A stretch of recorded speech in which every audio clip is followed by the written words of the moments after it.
Can any of you pinpoint the first film you remember being really hyped up to see? I couldn't up until very recently, when my Disney Princess video was premiering, and someone in my comments asked me to cover Anastasia in the future. And as I sat down to write this introduction, the memories came pouring back.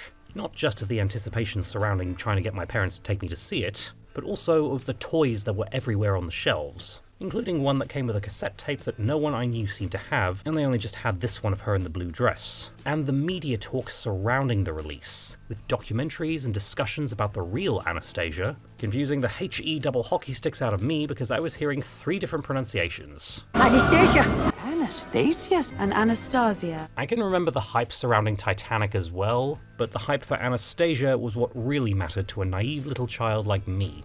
But while I can't say I was a smart kid, one thing I will brag about is that I knew Anastasia wasn't Disney, which puts me ahead of Google anyway, but that's only one of 3 history lessons we're going to have to get through before I can talk about the movie itself. While Anastasia was neither made nor released by Disney, its existence of course owes everything to the mouse. And not just because it follows the 90s princess movie formula that we all know and love. If you're a Disney or animation nerd, you already know who I'm going to bring up.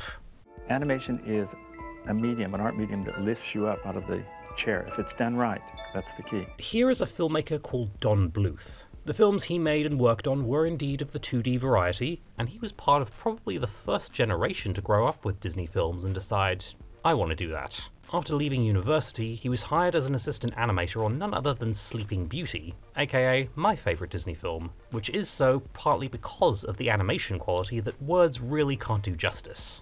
For those curious, that film's animation was so detailed and to such a high standard that it was in production for nearly an entire decade, and Don Bluth had left Disney 2 years before it was released, after working on it for another 2. He returned to Disney in the 70s as a full-time animator before resigning for good during the production of The Fox and the Hound to set up his own studio, which eventually released The Secret of NIMH to not great financial success, but plenty of critical acclaim, and it eventually became a cult classic. Once he hooked up with none other than Steven Spielberg, he was responsible for hit films such as An American Tail, The Land Before Time, and All Dogs Go to Heaven. And for the 80s and 90s, he was the most notable competitor with the Disney studio in terms of animated feature films.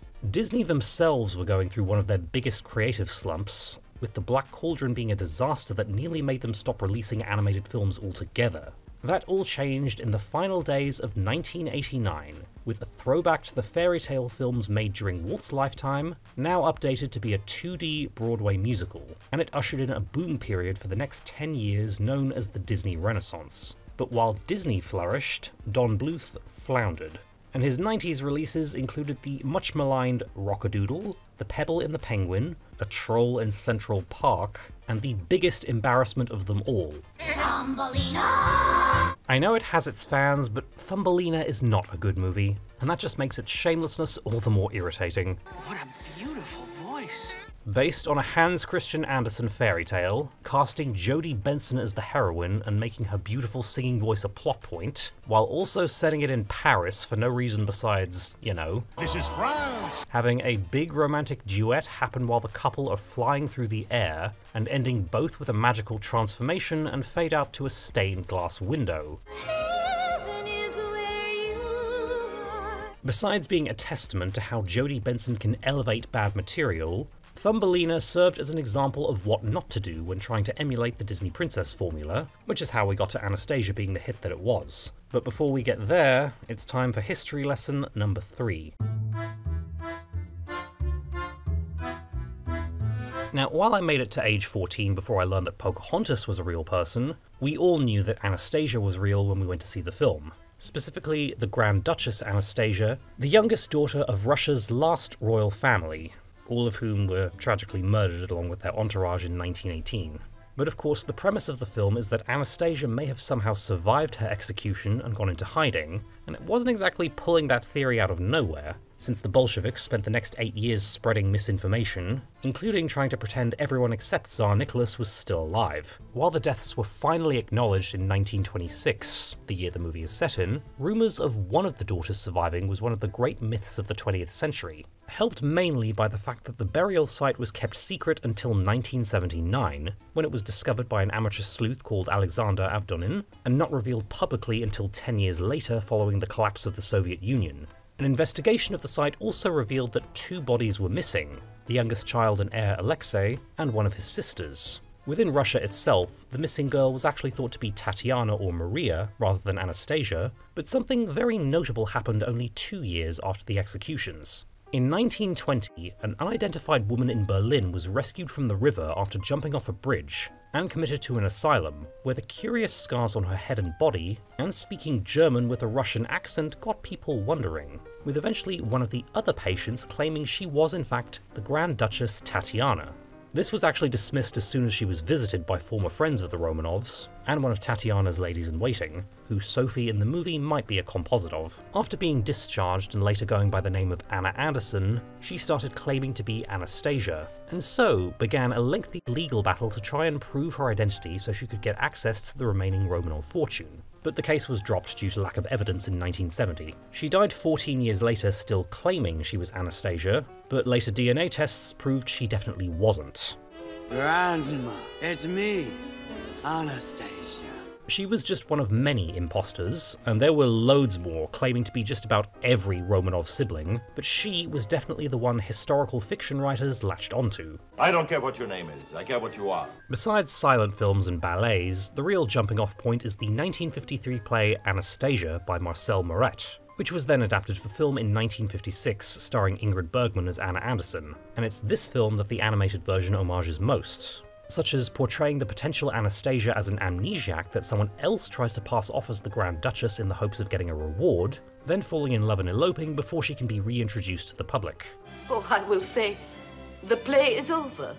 Go home. This version, however, never states that Anna is definitely Anastasia, although it hints that she probably is. Suppose I have no title, no inheritance, nothing. I can't suppose that when I know perfectly well who you are. It was distributed by 20th Century Fox, who 4 decades later recruited a certain someone to produce animated feature films for them. And we looked at it and we thought, gee, that's a very serious subject, and it also has a dark side. Wanting to aim for a slightly older crowd than who the Disney Renaissance films targeted, Fox proposed remaking one of their older musicals in animation to appeal to the adults who may have grown up with them, and My Fair Lady was their first choice. Don Bluth and his co-director Gary Goldman, however, felt they couldn't improve Audrey Hepburn's performance. And as an aside, she was infamously dubbed over by Marnie Nixon in the finished film, but here's a clip of her actual singing, and I honestly prefer it. Woman tender as he can be. But the idea of a commoner being trained to act like royalty was still quite appealing, and it was the early 90s when the investigation of the Romanov burial site was all over the news. So on doing research into the real Anastasia's story, they uncovered a girl who, to use Don Bluth's words, was able to light up a whole house. But although they weren't aiming for a child audience, they still wanted the film to be family friendly, and knew that the actual history was simply too dark for the kind of film they wanted to make.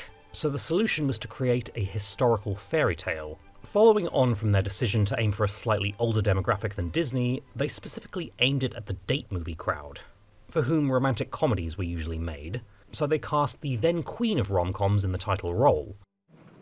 Walter, I don't deserve you. Meg Ryan was the first and only choice, and to entice her, they showed a reel of Anya animated to her dialogue from Sleepless in Seattle, to which she immediately signed on. I knew you were crazy from the beginning, but now I think you are both mad. In casting the rest of the roles, they went for recognizable names to further sell the movie to an older audience, often going for notability over all else, which is how Christopher Lloyd was cast as Rasputin instead of Peter O'Toole. They even sought star power for the small role of Anastasia's child self, which went to Kirsten Dunst, and that makes it 2 real-life royals she's played in her time. They didn't completely go for name over talent, however, as Angela Lansbury and Bernadette Peters were cast in significant roles too. It's a perfect ending. No, it's a perfect beginning. But that's all the history lessons over and done with, so how does Anastasia actually compare to its contemporaries? I mentioned Titanic already, and I actually think it's worth comparing to Anastasia, not just because they came out in the same year and were based on historical events, but also because they were designed as date movies outside the usual rom-com formula. As in, movies with a more feminine edge, but still appealing to men in some way, so that they wouldn't mind taking their wives and girlfriends to see. This is where the rather dismissive term chick flick comes from, which tends to ignore that there's a big difference between, say, The Princess Diaries, which is more obviously designed for girls to watch together, even though guys will watch it if they have taste, and How to Lose a Guy in 10 Days, where McConaughey is there for the girls, and Kate Hudson vice versa, but also to savour the best breakup line ever. Because you can't lose something you never had. Titanic does this by making the first half a love story involving a young woman breaking free of a repressive society to follow her heart, and the second half a disaster movie where it's all about surviving the ship sinking. Anastasia then is at once a Pygmalion tale involving a peasant girl getting a makeover to become royalty, complete with a love story and musical numbers, and then an adventure where she also has to contend with the evil sorcerer who got her family killed. This is for my family!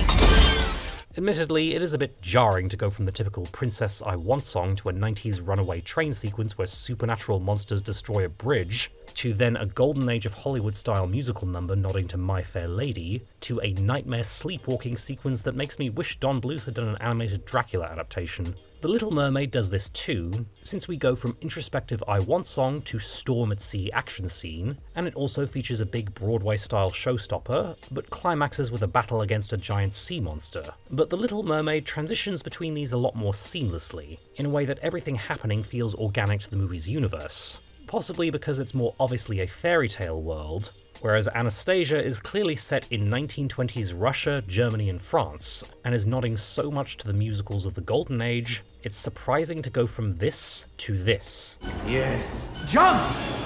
Romanov. You can kind of tell that it's remaking a melodrama from the 1950s with the supernatural stuff added in later. Earlier versions of the screenplay didn't have Rasputin ending up in limbo, or even as the villain, where that role would be served by a fictional police chief with a personal vendetta against Anastasia herself. When the inevitable stage musical came around, the supernatural stuff was dropped completely, and this dude replaced Rasputin. I haven't seen, so I can't comment on whether it's better, but it seems like a well thought out choice. I banish you with a curse!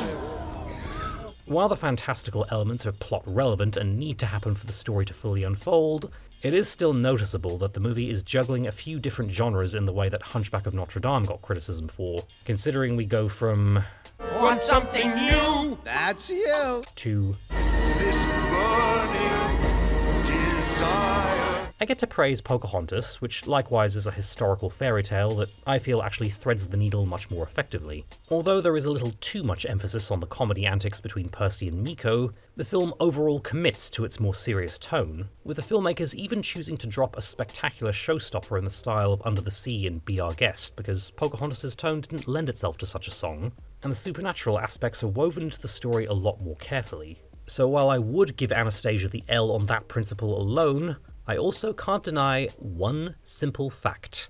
Anastasia works really well as a musical. Who knows?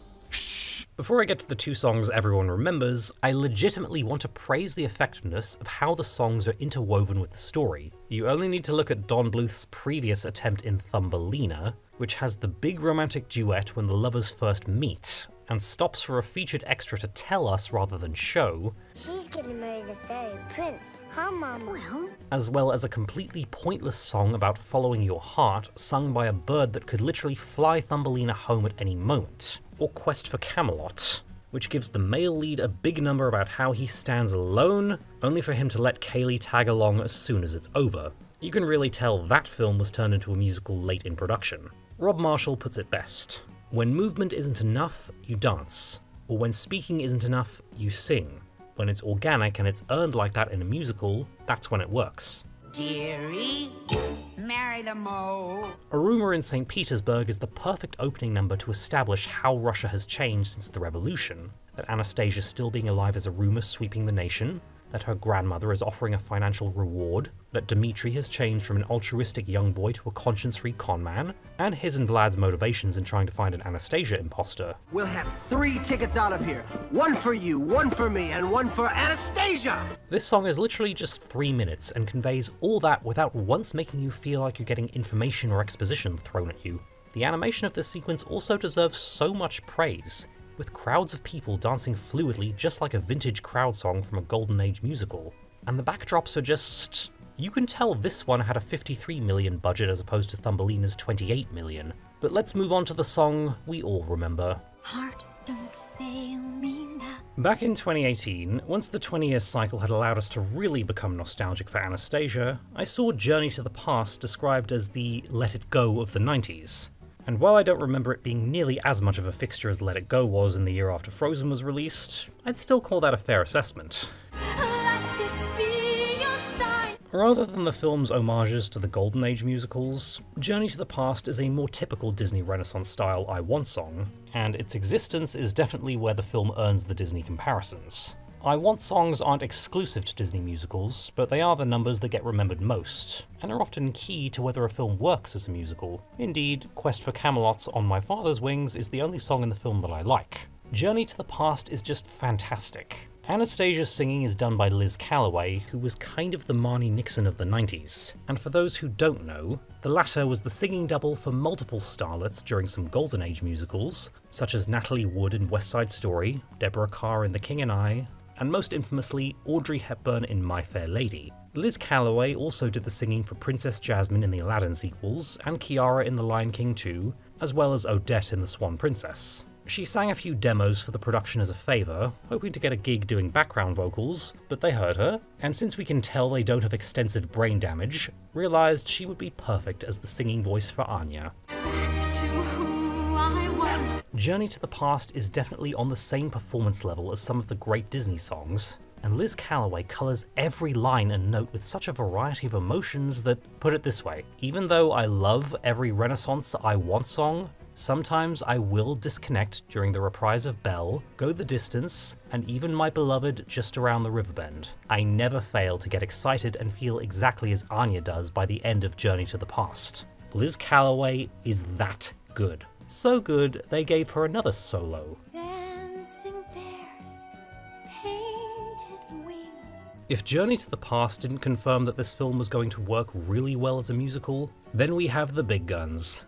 And a song someone sings. Once Upon a December is woven into both the film's soundtrack and the actual dialogue from the beginning, first being introduced as part of a lullaby the Empress sings to Anastasia, and also the tune of the music box she loses while escaping the palace that later proves who she really is. So of course the song is perfectly triggered once Anya is inside the Winter Palace, and it feels familiar to her in ways she can't remember, and song is the only way to express that. And Once Upon a December is where Anastasia really sets itself apart from the Disney Renaissance musicals, which all, except Pocahontas, have a big showstopper that's distinct from the opening world builder, the I Want song, and the romantic ballad, where the plot kinda sorta stalls for a few minutes, but you don't care because it's just so fun. In contrast to a crab leading a whole orchestra to sing the virtues of life under the sea, enchanted objects trying to entertain their first house guest in years, a genie demonstrating his powers, a Nepo baby having an acid trip about getting his inheritance, an annual celebration that proves to be plot relevant, a fame and fortune success montage, and a weak soldier slowly getting good, Anastasia's big showstopper is an amnesiac orphan awakening memories of a time long gone forever, and living out a fantasy that can never be, sharing a dance she would have had with her father if he had lived to see her reach the age she is now. This song isn't just amazingly performed, it can hit you like a dagger in the heart if you spend too long thinking about it. Anya doesn't know what she's remembering, and these aren't even memories, really, just vague feelings and possibilities that she can only sense without fully understanding. It is the only possible way to really convey the feeling of an entire family being senselessly killed and taken away from you in an instant, and there's nothing you can do about it except hold on to vague memories and fantasies.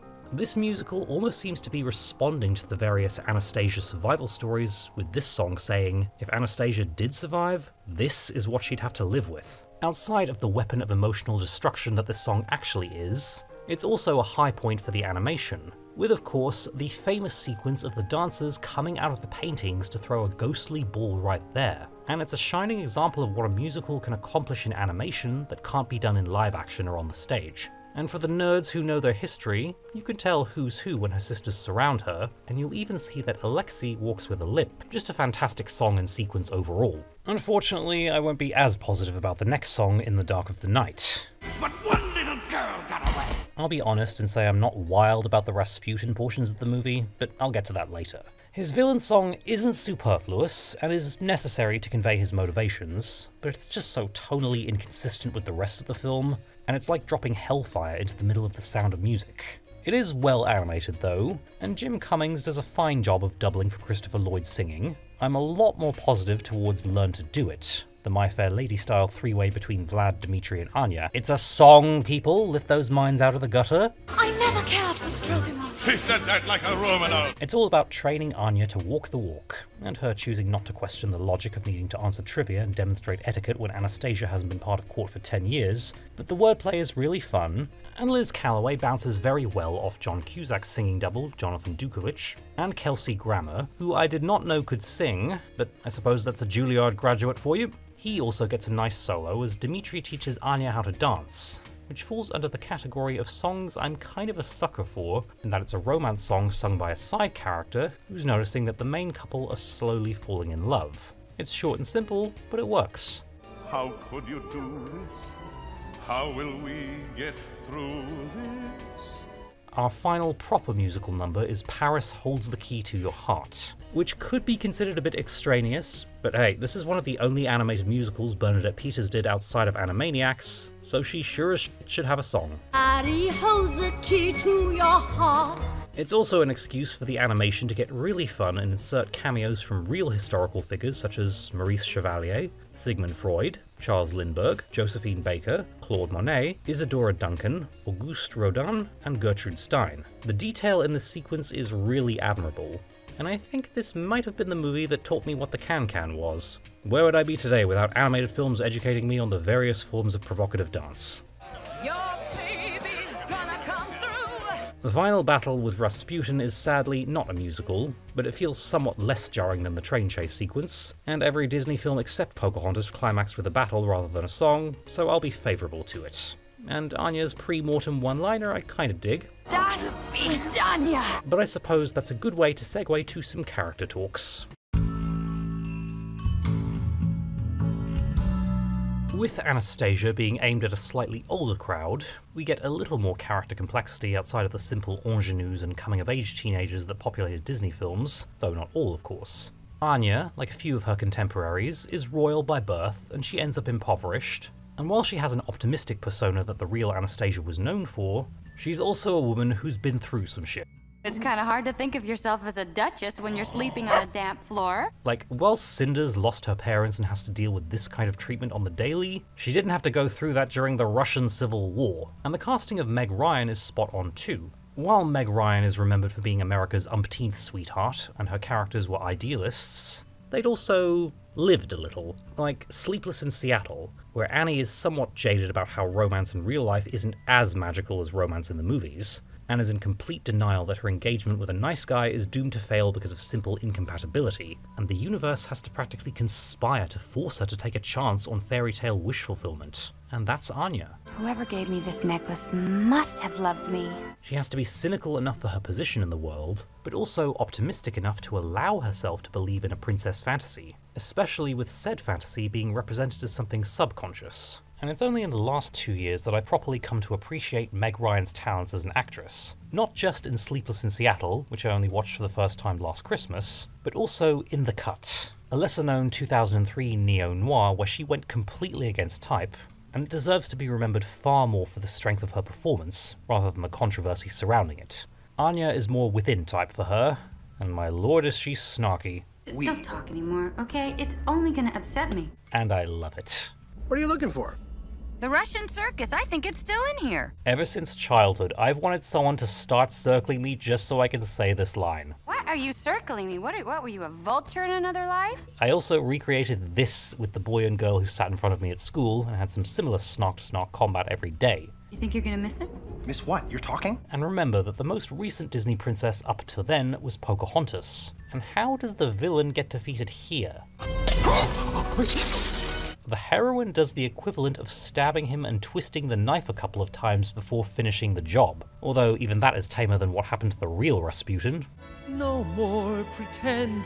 Dmitri is also a pretty tragic character if you think about it. Besides being a child when the October Revolution happened, his first act in the film is to help a little girl and her grandmother escape the palace while men with guns are storming it, and getting knocked out trying to buy them as much time as possible to get away. And when we're reintroduced to him 10 years later, he's become a shady conman who is shamelessly planning to scam a grieving old woman out of 10,000 rubles, the very same woman whose life he helped save. You're that con man from St. Petersburg who was holding auditions to find an Anastasia lookalike. While I can't say I like Dmitri, I definitely feel for him, especially since he was implied to have a crush on Anastasia, and it can't have been fun to risk his own life to save her and later find out that she died. So he was likely torturing himself for years over whether he could have done more to save her, and you could interpret his con as at least having some hope that they might find the real one if she's out there, but I think that's giving him a little too much credit. But of course, the big turning point in his character is when Anya is asked by Sophie, the Dowager Empress's cousin, how she escaped from the palace. And a boy who worked in the palace. He opened a wall. And Dmitri realizes he has indeed found the real Anastasia.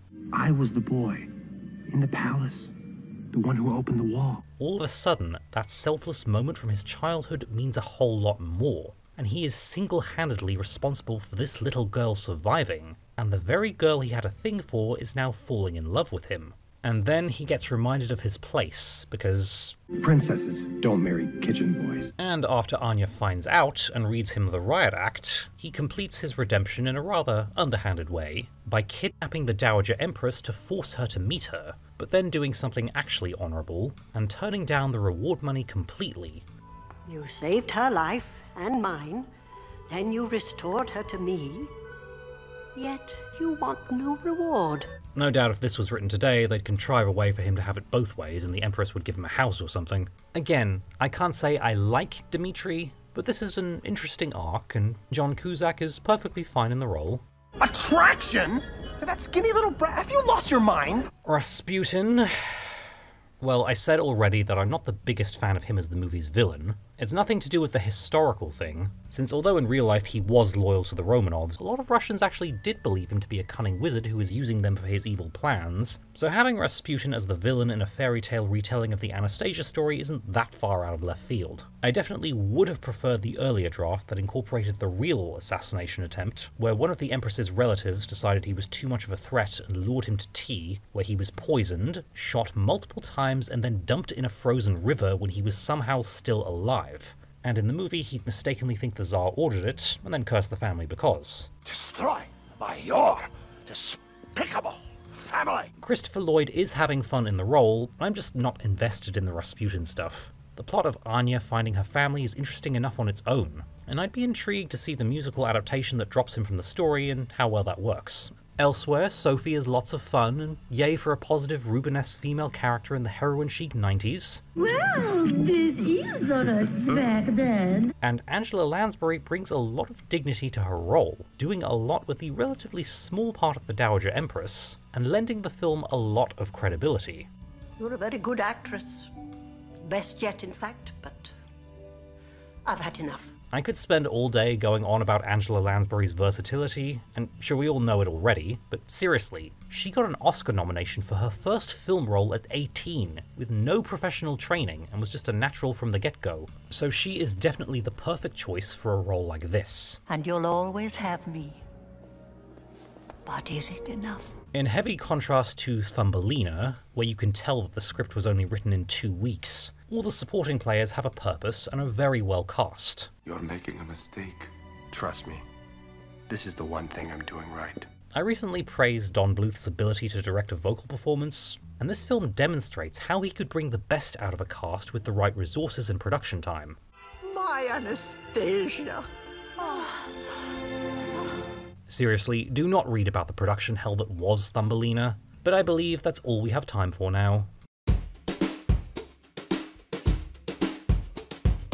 While I talked about Anastasia being a movie that everyone seemed to be talking about at the time, and how it felt as big as Titanic for my age group, it actually wasn't the record-breaking mega hit you might expect. It certainly did well, with a box office gross of $140 million, so it turned a profit, but for perspective, Hercules grossed $252.7 million, and that was considered a box office disappointment by Disney Renaissance standards. The reason can be laid at the mouse's feet, since they really tried to sink Anastasia by re-releasing The Little Mermaid in cinemas 1 week before, which was a favourite strategy of theirs in the 90s.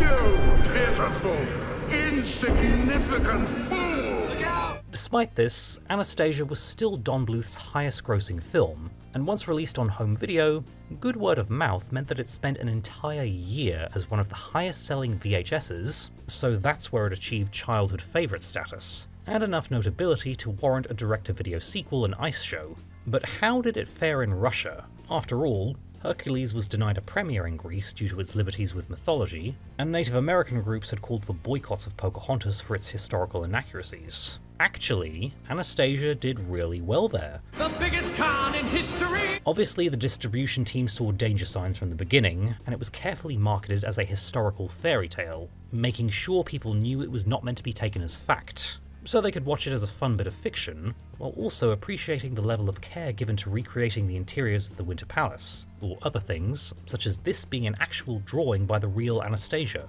Olga made me so mad. She said it looked like a pig riding a donkey. There were some complaints from the Russian Orthodox Church, since Anastasia had been canonized as a new martyr back in the 80s, and a few of the surviving Romanovs thought the film was in poor taste, but by then they were well used to imposters and stories being made about them, so this was hardly anything new. They would not want us to live in the past.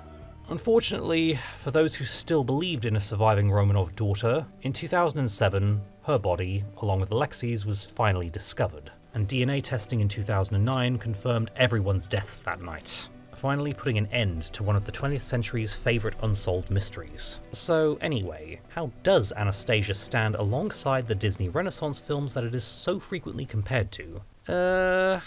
I hesitate to call it an underrated masterpiece because, as said before, the Rasputin subplot and the jarring tonal shifts from semi-serious period musical to children's adventure movie can lower a lot of score points in my head, and it's not like something I can just sidestep because it's a significant part of the runtime. But there's also no denying that when Anastasia is leaning into its stronger elements, it really works. It's a lot like The Hunchback of Notre Dame, which also had some infamous tonal shifts that really detract from the story it's trying to tell, but we can't deny that when it's good, it's fantastic, and there are far too many great things about it to completely write it off for its weaker parts. Silence! Justice! Although I'd rank Hunchback above Anastasia, I'd rank Anastasia above Hercules, and actually The Lion King, which I've never been that big a fan of. As The Unshaved Mouse said in his review, if Disney had released Anastasia, they could be proud of it. And of course, for all the eventual Google confusion, 20th Century Fox being bought by them in 2019 means that Anastasia pretty much is a Disney movie now. I am not exactly Grand Duchess material here. I wouldn't call it Don Bluth's best, and that honour goes to The Secret of NIMH, but it's one he should be very proud of. I owe a lot to the existence of this film. Besides the childhood anecdotes I shoehorned in earlier, it was thanks to this that I discovered the music of the late great Aaliyah, who recorded a pop version of Journey to the Past that she then performed at the Oscars, making her the youngest singer to do so at only 18. It's funny how a film can define your childhood and then continue to contribute to other parts of your life years after the fact in ways you wouldn't expect. So maybe Disney should take 1 or 2 lessons from their old competitors, now that they have access to 90% of them on streaming. They might actually learn something.